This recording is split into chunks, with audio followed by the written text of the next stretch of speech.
ഈ ഭൂമിയിലെ ഏറ്റവും വലിയ അത്ഭുതം നമ്മുടെ ജീവിതം തന്നെയാണ്.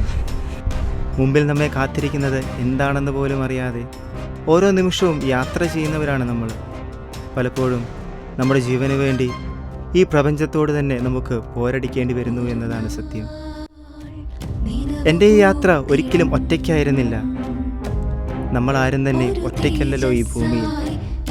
എല്ലാ പ്രതീക്ഷകളും അവസാനിക്കുമ്പോൾ അനുവാദം പോലും ചോദിക്കാതെ അപ്രതീക്ഷിതമായി പ്രത്യാശയുടെ മെഴുകുതിരിവട്ടമായി ചില മനുഷ്യർ കടന്നു വരാറുണ്ട്.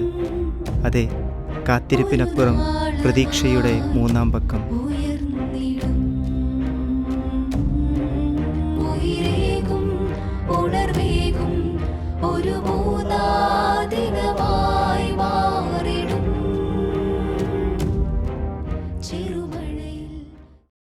പൂവരസ് കൊണകൊണ കൊണസ, രാവിലെയും കൊണകൊണ കൊണസ, വൈകിട്ടും കൊണകൊണ കൊണസ, കൊണകൊണ കൊണ കൊണസ. ആൻമരിയെ മെസ്സേജ് അയച്ചിട്ടുണ്ടല്ലോ. ഇന്ന് ഞാൻ പൊളിക്കും. അങ്ങനെ എൻ്റെ ജീവിതത്തിലൊരു പെണ്ണായി. ഡോ, തനിക്ക് വേറെ ഒരു പണിയില്ലേ?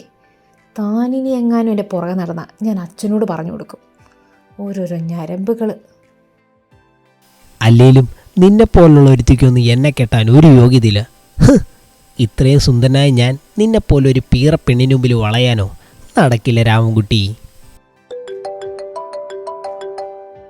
ദൈവമേ, അച്ചായനാണല്ലോ. ആ പലിശയുടെ കാര്യം ചോദിക്കാനായിരിക്കും.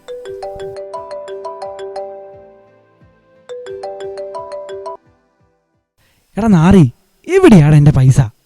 നീ പറഞ്ഞിട്ടാ മറ്റവന് ഞാൻ പൈസ കൊടുത്ത്. ഇപ്പം മുതലും ഇല്ല, പൈസയും ഇല്ല. എടാ അവനോ ഗതി പിടിക്കില്ല. നീ അവൻ്റെ കൂടെ ഇങ്ങനെ നടന്നോ? അച്ചായ തരും, സാവകാശം പിടിക്കൂ. വൈ ടു ടെൻഷൻ മാൻ. ആ തന്ന അവന് കൊള്ളാം. എൻ്റെ സ്വഭാവം നിനക്കറിയാലോ. അവന് ഇച്ചിരി പ്രശ്നങ്ങളൊക്കെ ഉണ്ട്. അതൊക്കെ ഒതുങ്ങിക്കഴിഞ്ഞ തരൂ ചായ. എൻ്റെ ദൈവമേ, വഴിയെ വരുന്ന വയ്യാവലിയല്ല എൻ്റെ തലയ്ക്കാണല്ലോ വരുന്നേ. അവൻ ആ കാശ് കൊടുത്താൽ മതിയായിരുന്നു. അവന് കാശ് കൊടുക്കാൻ പറ്റുമോ?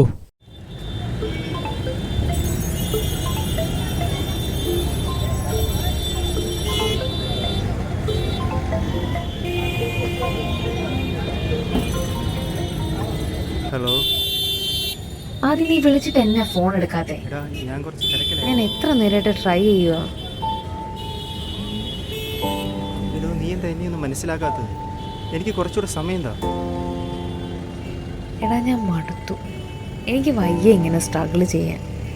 ഞാൻ ഈ റിലേഷൻഷിപ്പിൽ തീരെ സാറ്റിസ്ഫൈഡ് അല്ല. എടോ, എനിക്കൊരു എമർജൻസി കോൾ വരുന്നുണ്ട്. ഞാൻ നിന്നെ വിളിക്കാം.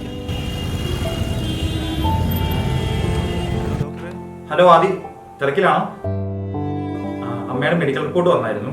സംഗതി അല്പം ക്രിട്ടിക്കലാണ്. എത്രയും പെട്ടെന്ന് തന്നെ ഒരു സർജറി ചെയ്യണം.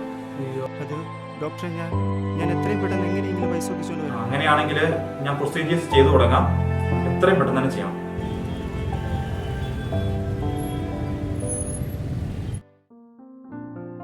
ദേ തങ്കച്ചേട്ടാ, ഇനി കള്ളം കുടിച്ച് അസുഖം പിടിപ്പിച്ച് ഇങ്ങോട്ട് വന്നേക്കല്ലേ കേട്ടോ.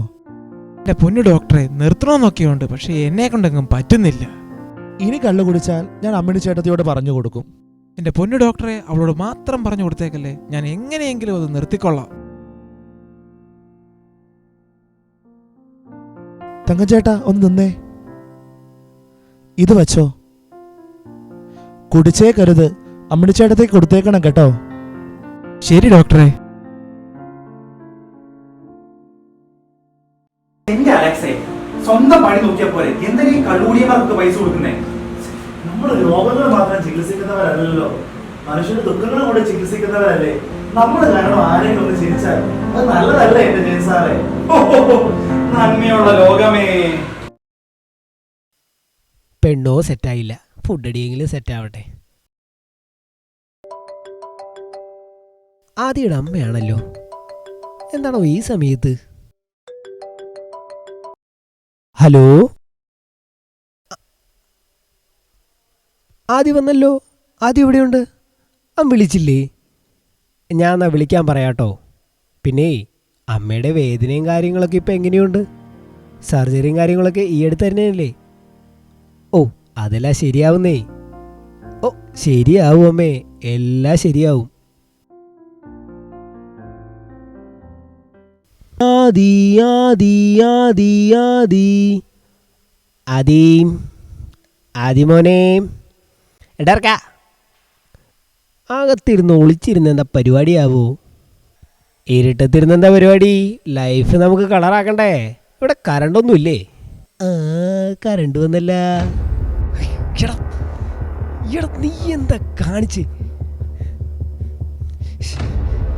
എടാ വാ, നമുക്ക് ഹോസ്പിറ്റലിൽ പോവാം. എടാ വാടാ. വിടടാ എന്നെ. മടുത്തടാ, ഈ ജീവിതം എനിക്ക് മടുത്തു. വീട്ടുകാർക്കും നാട്ടുകാർക്കും ഒന്നിനും കൊള്ളാത്തവനായിട്ട് ഞാൻ എന്തിനാ ഇങ്ങനെ ജീവിക്കുന്നത്? സ്നേഹിക്കുന്ന പെണ്ണിന് പോലും എന്നെ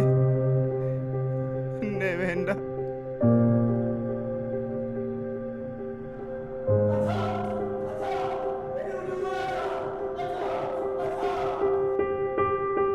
അച്ഛാ അച്ഛാ അച്ഛാ അച്ഛാ അച്ഛാ ആദി അച്ഛാ ആദി ആദി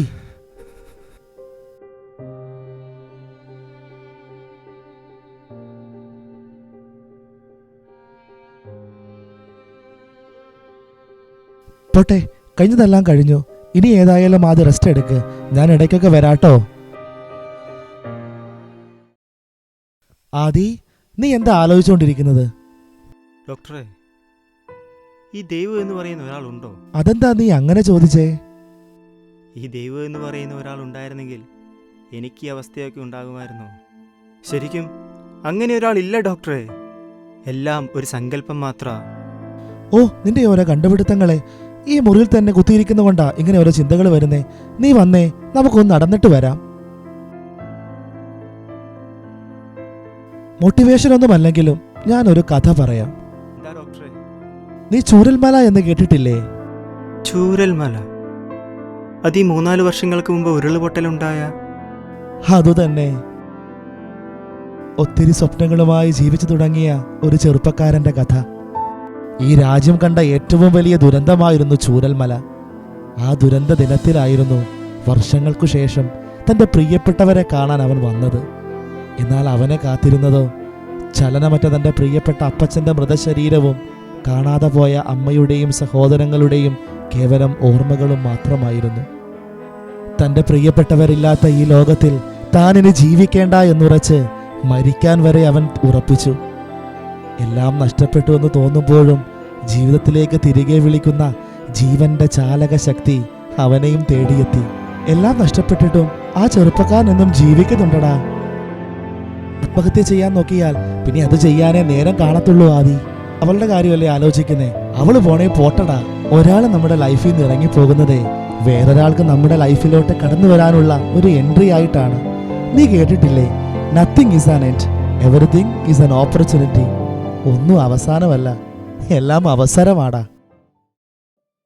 നീ ഇപ്പോൾ അമ്മയെക്കുറിച്ചല്ലേ ആലോചിക്കുന്നേ? ഒന്നും പേടിക്കണ്ട കേട്ടോ. ഞാനെല്ലാം ഡോക്ടർ ജയകുമാറിനെ പറഞ്ഞ് ഏൽപ്പിച്ചിട്ടുണ്ട്. ഡോക്ടർ നോക്കിക്കൊള്ളും. ഓ, കഥ പറഞ്ഞ സമയം പോയത് അറിഞ്ഞില്ല. റൗണ്ട്സിന് സമയമായി. അപ്പോൾ കാണാട്ടോ. ശരി ഡോക്ടറെ.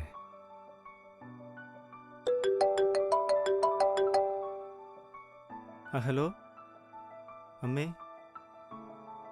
അമ്മ ദൈവത്തെ കണ്ടിട്ടുണ്ടോ? എന്നാ ഞാനിന്ന് ദൈവത്തെ കണ്ടു. മനുഷ്യരുടെ ദുഃഖങ്ങളെ ചികിത്സിക്കുന്ന ചിലരുണ്ട്. അവർ മരുന്നൊന്നും തരില്ല, കാരണം അവർ തന്നെയാണ് മരുന്ന്. മുറിപ്പാടുകളില്ലാത്ത മനുഷ്യരില്ല, കണ്ണീർ തോരാത്ത ജീവിതങ്ങളും.